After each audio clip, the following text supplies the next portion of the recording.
我们绝对为了食安，绝对全力以赴，卖个互咱的百姓，搁唱出一条歌，我问天，我问天。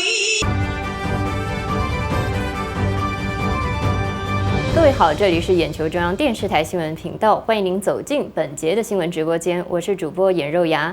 新闻首先带您关心难得的好消息，匪酋席维尼日前出席大陆沦陷区深圳经济特区40周年纪念大会致辞的时候，在众目睽睽之下突然开始咳嗽，而且咳个不停，甚至还得多次停下来休息，才有办法继续讲话。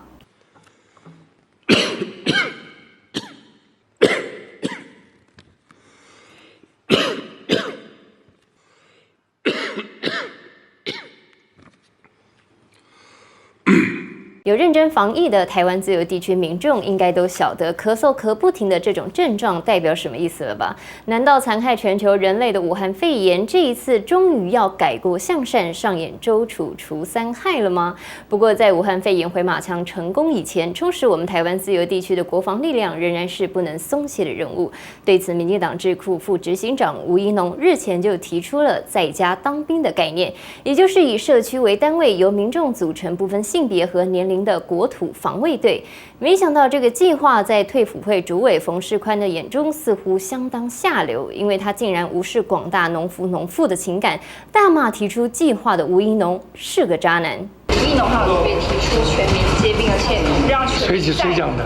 吴怡农就是那个民进党一个，那是个渣男呐、不要听他的，那是个渣男呐、不要听他的。渣男？难道吴怡农也是时间偶尔空间管理大师吗？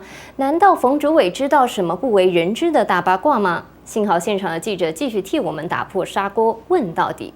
要全民国防，离开这个主题都是错误的。我不听他的主张，我都不理他。全民国防，我怎么觉得他主张错？我是对的。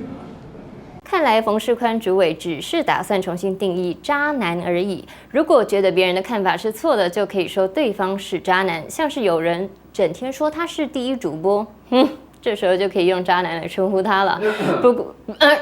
不过我们再也无从定义渣男的心，无从得知渣男的心理。怎么了？没人。吓坏！不过，我们再也无从得知渣男的新定义还有什么其他的用法，因为部长本人自己也忘了。渣男这件事情跟吴怡农好像大家不是传统中印象不太这样定位他，那是不是您讲多了还讲快？您要不要再讲一次好不好？我想我的意思是说不要理他。我讲渣男的吗？我不记得我讲渣男。有，您有这样的时候我讲渣男吗？对。真是可惜，还好民进党立委赵天麟趁着质询冯世宽主委的时候，帮助他回忆了这段往事。而俗话说，回忆总是美好的。在冯主委的回忆当中，吴怡农似乎也没那么渣了。我个人认为啊，他是一个充满智慧的年轻人。是。但是呢，他一些想法，我觉得偏离主题。我极不喜欢。我觉得我们现在最重要的事情要全民国防。我假如有讲他渣男呢，决定不是说他个人是渣男，我觉得这个计划是不值得考虑的。我可能是这个方面，我讲就是说你觉得这个计划很渣，但你不是说他是渣男这样子。我想我不至于要去伤害他，我希望他不要太难过，我不是故意的。好。没错，怡农可是个充满智慧的人。不过，智慧这种东西是很难三言两语就完整呈现的。所谓的全民皆兵计划本身听起来很渣，也是没有办法，不是怡农的错啊！各位农夫农妇可以放下武器，回家种田了。而除了冯世宽记忆力不太好，会忘记自己说过的话，日理万机的柯市长也忙到忘了自己曾经说过的话。市长，一个陈局让台湾民主化运动30年的努力毁掉一半，他是民主罪人。请问柯市长，这句话谁说的？这句话谁说的？你说民主是？说陈局是民主罪人，毁掉了30年的民主化的运动。我有讲过吗？当然你讲的，不然我问你啊。想必柯市长一定是公务行程繁忙，才会忘记自己过去的发言。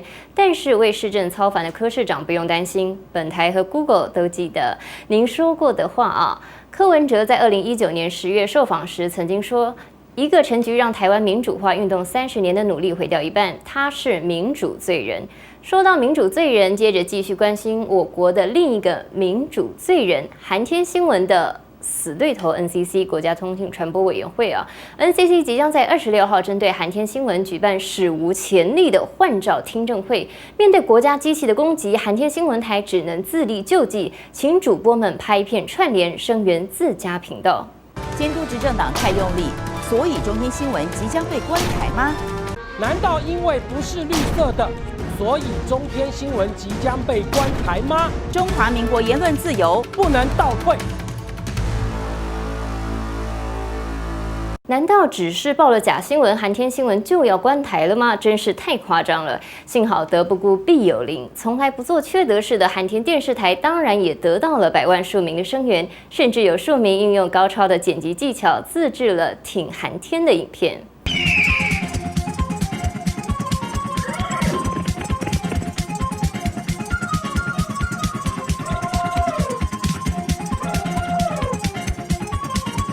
各位观众看出来了吗？这是鹰马象3部曲。影片中的鹰当然是带领中华民国翱翔的秃鹰，是老鹰啊，韩总机。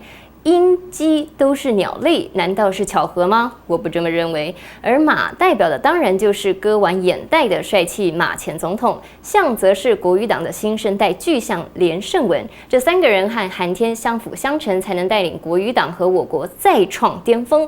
除了平民自动自发挺寒天，国语党也召开记者会，表示掌握到总统府流出的秘密文件，声称总统府早在 NCC 安插人马，要来对付最公正的寒天新闻。今年5月份，总统府流出来的密件当中，其中有一段就是在说 NCC 的相关人士。没想到国语党的爆料密件却遭到刁民质疑真实性，相当莫名其妙。不过不用担心，本台已经独家掌握到了总统府的密件。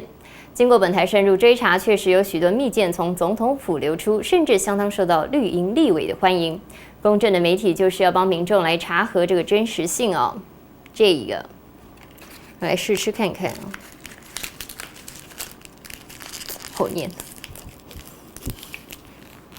掉了，掉，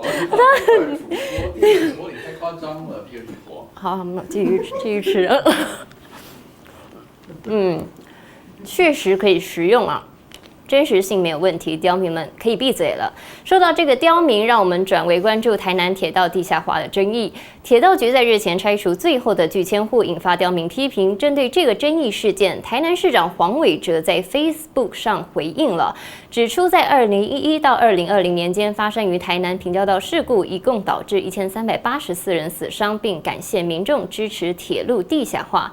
市长的逻辑相当清晰，今天有平交道事故，就是铁路没有地下化的结果。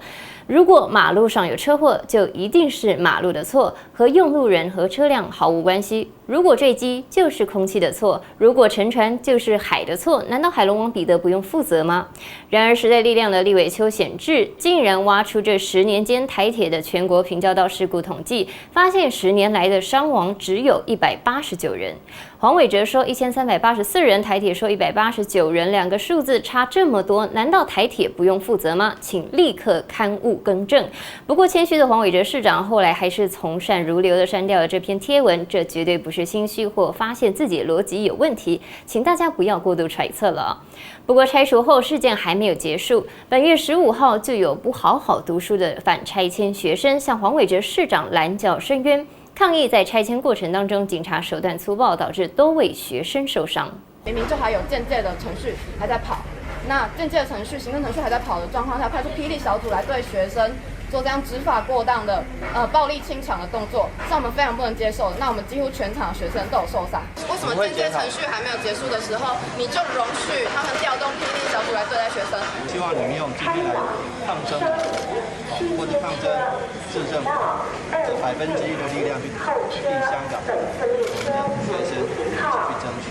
黄伟哲市长说得很对，国难当前还谈什么小情小爱？请先关注香港，以后想抗议民进党政府的民众附上香港的截图，否则一律不准抗议。抗议拆迁，先去撑香港；抗议炉渣，先去撑香港；质疑瘦肉精，先撑香港。没想到，经过黄市长的小以大义，竟然还是有顽劣分子挖出黄伟哲市长2013年的脸书贴文，大喊根本是超时空打脸。干妈呢？我们来还原一下黄市长的贴文。黄市长说：“看着民众如此无助地用死守的方式抗争，电视机前的我们都感到震撼，忍不住想问：到底有什么样的理由让苗栗县政府如此急迫地用此等低劣之手法强行拆屋，无视于民众诉求？”哈哈啊！哪里打脸？台南市政府的拆迁手法既不低劣也不急迫，被迁户更是一点也不无助。现场声援学生之所以会受伤，一定也是因为本来就自己有伤，或是太细皮嫩肉，跟警察执法过当一点关系都没有。最后呢，来带您关心歌坛的消息。在立法院当中没有对手的灵魂歌姬高嘉瑜终于棋逢对手了，遇到了强力的挑战者。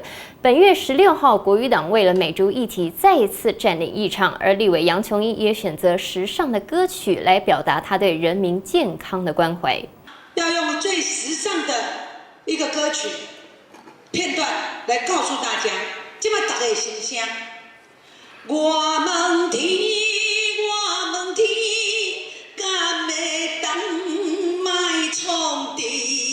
所以咱的百姓唯一敢会当搁问的，很无奈的讲，我们安尼生活，就是搁一句话：我问天，敢会当卖创地？在立法院，我们绝对为了食安，绝对全力以赴，卖搁互咱的百姓搁唱出一条歌：我问天，敢会当卖创地？所以我们继续接棒。舒服。相信享受完这场听觉飨宴的朋友，体内毒素一定都通通排掉了，身体轻盈，姿态活泼。感谢杨琼英委员。好的，本节新闻内容就是这样，请所有观众看完之后立刻开启本台 YouTube 频道的小铃铛，更多新闻你还可以订阅央视的 YouTube 频道，或是追踪央视的 IG 账号，或者是也欢迎加入本台的 YouTube 会员，一起壮大官媒。漏订阅、漏追踪的人一定。漏订阅、漏追踪的人就会被渣男抛弃啊！不管你是男是女，我们再会。